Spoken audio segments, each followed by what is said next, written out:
weren't the liar, you weren't the wolf, you didn't swing the blade, but you saw the cut, you watched the wound, and you chose the quiet.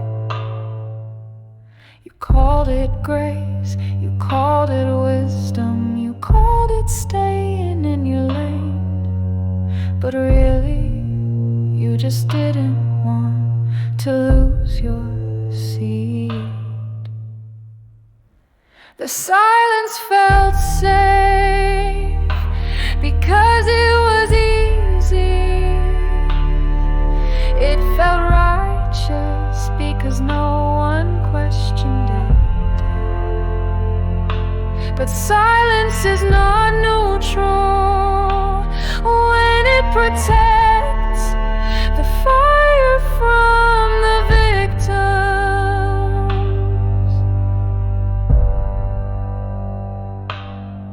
You saw the table crack, you saw the coin spill, you watched him flip it and said nothing, because your voice was too expensive to use.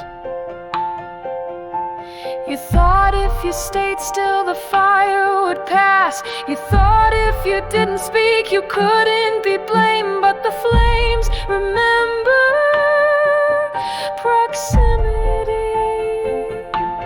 You saw the bruises, he saw you watching.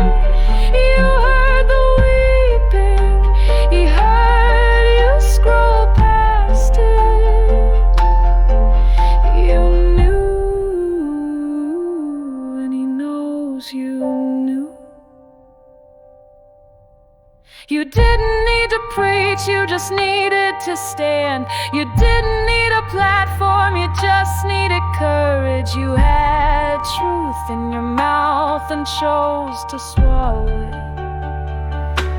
And now you say it's too late. You say, what could I have done? But the silence you kept became a shield for the guilty. And you held it with both hands. You weren't the blade, but you were the sheath.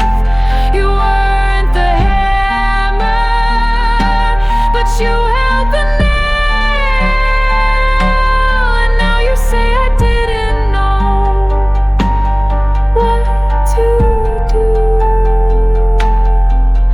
But silence was never safety, it was just complicity with better lighting. And now the fire has found your quiet.